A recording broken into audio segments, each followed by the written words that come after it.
Hello dear friends, Jai Hind. Welcome back to my YouTube channel. This is Ranjit Roy and today I am going to discuss a most important topic which is related to poetry section.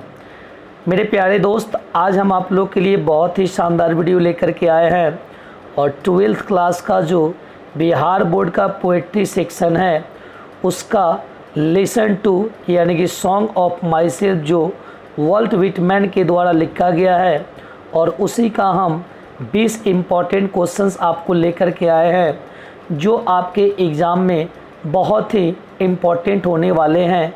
तो चलिए हम बिना देर किए session को शुरू करते हैं। तो आपके सामने सबसे पहला question, who wrote song of my self. Song of my self ये जो चैप्टर है ये किसने लिखा? ऑप्शन ए है Walter de la Mare, option B K N. Daruwalla, option C Walt Whitman, option D D H. Lawrence. तो इसका सही आंसर होगा friends option C Walt Whitman. चलिए नेक्स्ट क्वेश्चन देखते हैं, व्हेन वाज ही बॉर्न यानी इनका जन्म कब हुआ? वॉल्ट विटमैन का जन्म कब हुआ? तो पहला ऑप्शन है आपके सामने option A 1873, second option B 1837, option C है 1819 और ऑप्शन डी है 1885। तो इसका सही आंसर ऑप्शन सी होगा। और मेरे प्यारे दोस्त हम आपको बता दें कि पहला जो क्वेश्चन था कि who wrote song of my self, ठीक ना, तो इसका सही आंसर ऑप्शन सी था वॉल्ट विटमैन। तो बाकी जो उसमें ऑप्शंस दिए गए थे जैसे ऑप्शन ए में था Walter de la Mare, option B में था के.एन. दारूवाला, फिर ऑप्शन डी में था आपका डी.एच. लॉरेंस। तो ये 2 नंबर क्वेश्चन में जो ये डेट ऑफ बर्थ दिए गए हैं जैसे ऑप्शन ए में 1873, तो फर्स्ट क्वेश्चन का जो ऑप्शन ए था जिसमें वाल्टर डेला मारे का हम लोगों ने जिक्र किया था, तो ठीक उनका जन्म है।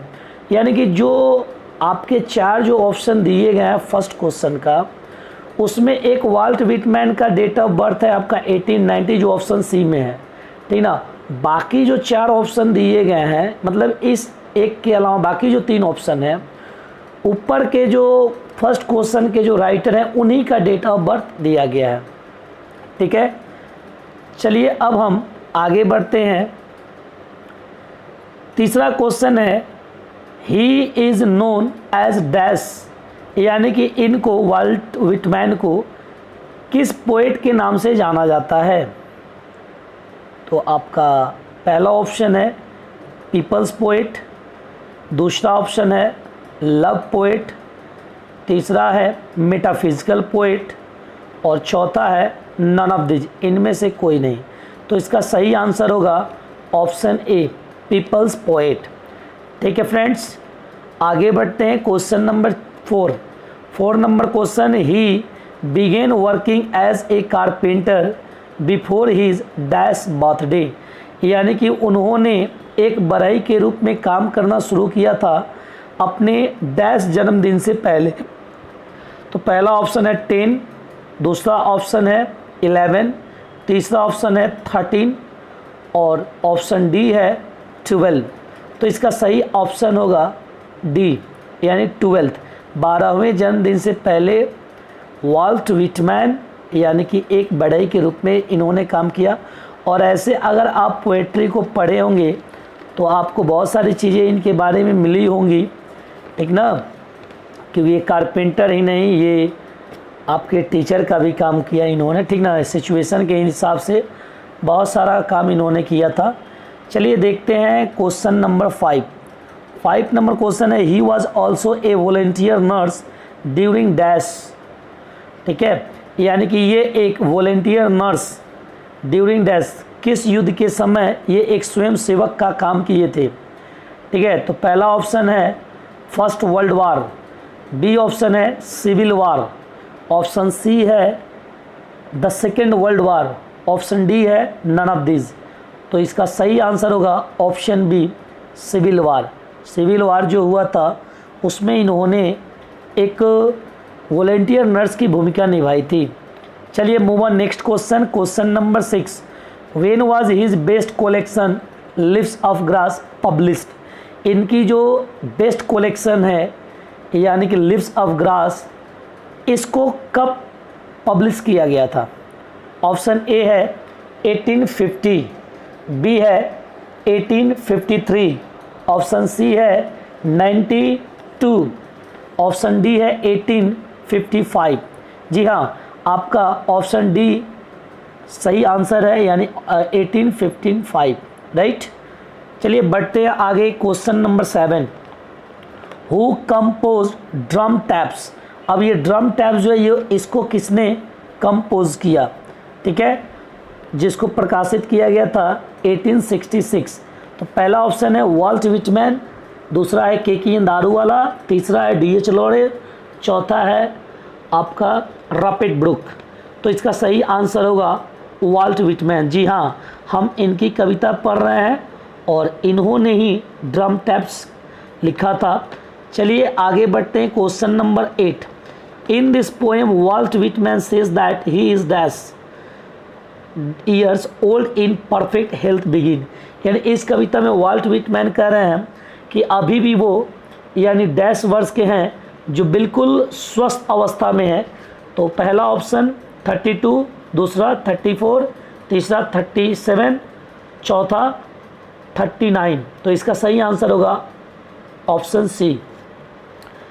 क्वेश्चन नंबर 9 देखते हैं।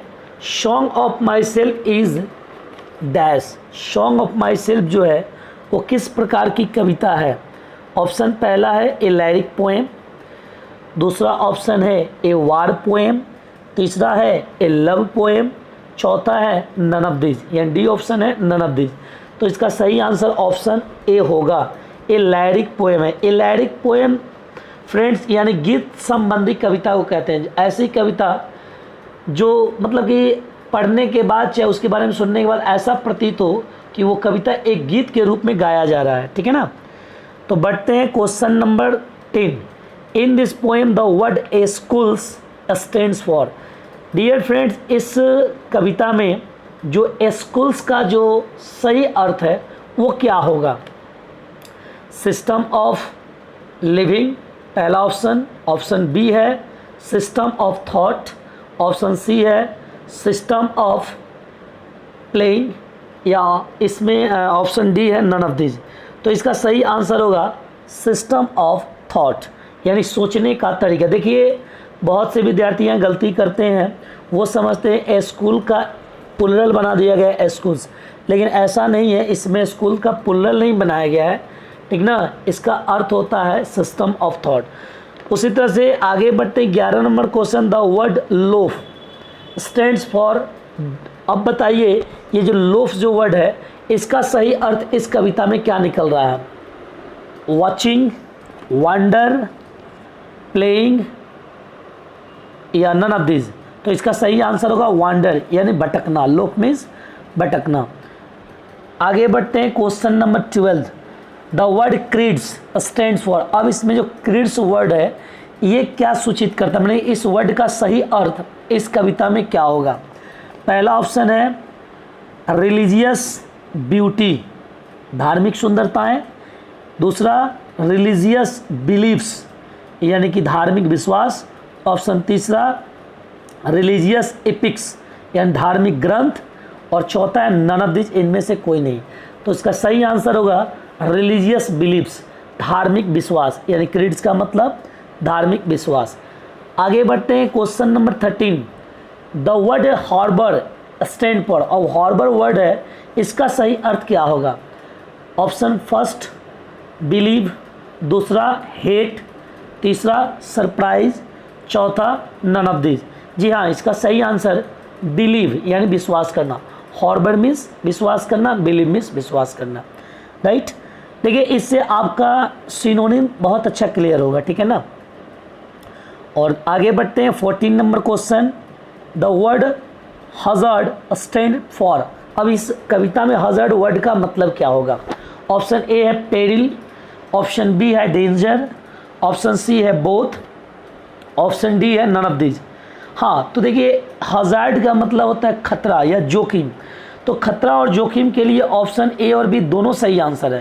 पेरिल मीन्स भी होता है आपका खतरा या जोखिम, डेंजर का मतलब भी होता है, तो इसलिए इसका सही आंसर ऑप्शन सी होगा, यानी बोथ का मतलब दोनों।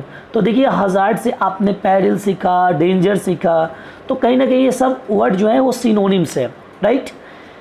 आगे बढ़ते हैं, move on. 15 number question, how many times the word you has been used in this poem. इस कविता में यू का प्रयोग कवि के द्वारा कितनी बार किया गया है।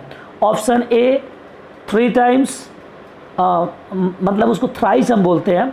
ऑप्शन बी है ट्वाइस यानी दोबारा, एंड ऑप्शन सी है वंस एक बार, या फिर option D none of this.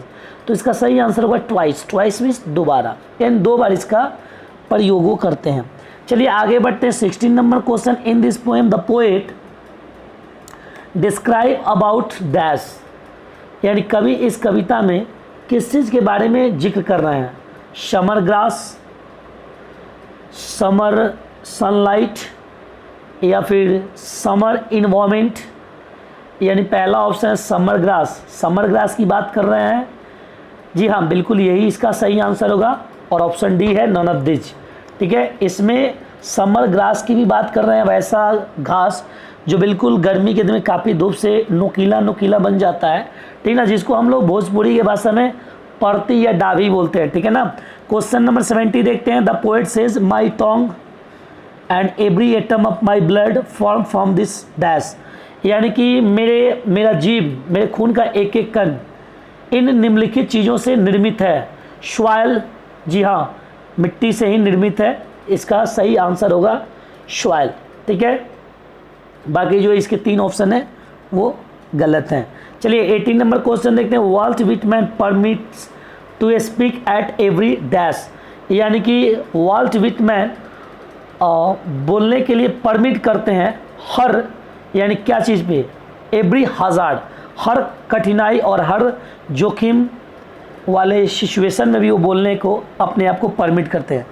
उसके बाद आगे बढ़ते हैं। The poet finds similarity between him and dash, यानी इसमें कवि समानता को प्राप्त करते हैं किसके बीच।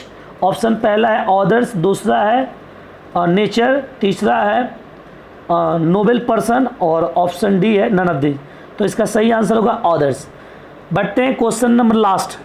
Volt Whitman was dash poet, Walt Whitman कैसे कवि हैं।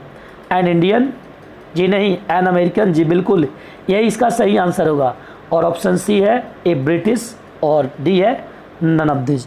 ठीक है, मैं उम्मीद करता हूँ मेरे फ्रेंड्स आपको चीज़ें क्लियर हुई होंगी। फिर भी कोई दिक्कत हो तो आप मेरे व्हाट्सअप नंबर पे कांटेक्ट करके पूछ सकते हैं। ठीक है, मिलते हैं अगले वीडियो के साथ, तब तक के लिए जय हिंद, जय भारत।